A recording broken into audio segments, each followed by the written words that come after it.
அண்மை செய்தியை பார்த்துக் கொண்டிருக்கிறோம். சென்னை அண்ணா நகரில் பெண் சுத்தியலால் அடித்து கொலை செய்யப்பட்ட சம்பவத்தால் பரபரப்பு ஏற்பட்டிருக்கிறது. சென்னை அண்ணா நகரில் சாந்தி என்பவரை சுத்தியலால் அடித்து கொலை செய்த ராஜேந்திரன் என்பவர் கைது செய்யப்பட்டிருக்கிறார். தாவேகா ஆட்சியில் நாளுக்கு நாள் அதிகரிக்கும் கொலை, கொள்ளை உள்ளிட்ட குற்றச்சம்பவங்களால் மக்கள் அச்சமடைந்திருக்கின்றனர். அண்மை செய்தியாக பார்த்துக் கொண்டிருக்கிறோம். சென்னை அண்ணா நகரில் பெண் சுத்தியலால் அடித்து கொலை செய்யப்பட்ட சம்பவத்தால் பரபரப்பு ஏற்பட்டிருக்கிறது. சென்னை அண்ணா நகரில் சாந்தி என்பவரை சுத்தியலால் அடித்து கொலை செய்த ராஜேந்திரன் என்பவர் கைது செய்யப்பட்டுள்ளார். தாவேகா ஆட்சியில் நாளுக்கு நாள் அதிகரிக்கும் கொலை, கொள்ளை உள்ளிட்ட குற்றச்சம்பவங்களால் மக்கள் அச்சமடைந்திருக்கின்றனர்.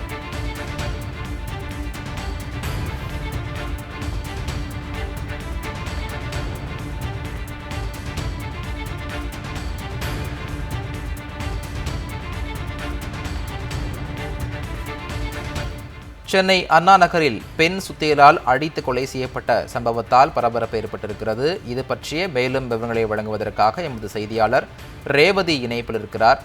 ரேவதி வணக்கம். சென்னை அண்ணா நகரில் பெண் அடித்து கொலை செய்யப்பட்டிருக்கிறார். இந்த கொலைக்கான காரணம் என்ன? கைது செய்யப்பட்ட நபர் பற்றிய முழு விவரங்களை பதிவு பண்ணுங்க. அண்ணா நகர் கிழக்கு சத்யநகர் பகுதியை சேர்ந்தவர் சாந்தி. அதே பகுதியில் இருக்கக்கூடியவர் ஏகாம்பரம்.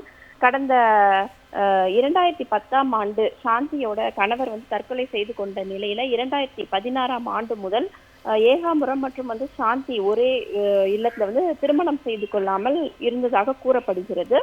இந்த நிலையில நேற்று இவர்களிடையே சில தகராறு, பணம் கொடுக்கல் வாங்கல்ல தகராறு ஏற்பட்டதாக கூறப்படுகிறது. இதுல நள்ளிரவு வரை நீடித்த சண்டையில அதே இல்லத்துல, அதே பகுதியில் இருக்கக்கூடிய அவர்கள் வசிக்கக்கூடிய இல்லத்துல ஏகாம்பரம் சுத்தியால் சாந்தியை சரமாரியாக தாக்கி இருக்கிறார். இதுல பலத்த காயமடைந்த சாந்தி சம்பவ இடத்திலேயே உயிரிழந்திருக்கிறாங்க.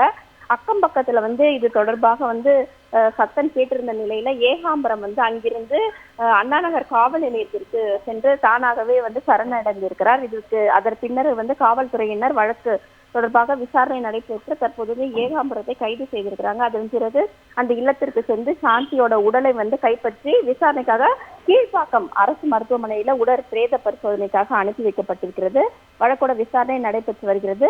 தலைநகரான சென்னையில நாள்தோறும் பாத்தீங்கன்னா கொலை சம்பவங்கள் அதிகரித்து வருகிறது. ஆங்காங்கே அடிதடி வழக்குகளும் கொள்ளை சம்பவங்களும் அரங்கேறி வரக்கூடிய நிலையில நேற்று பெண் ஒருவர் சுத்தியால் அடித்து கொலை செய்யப்பட்டிருக்க சம்பவம் பரபரப்பை ஏற்படுத்தியிருக்கிறது.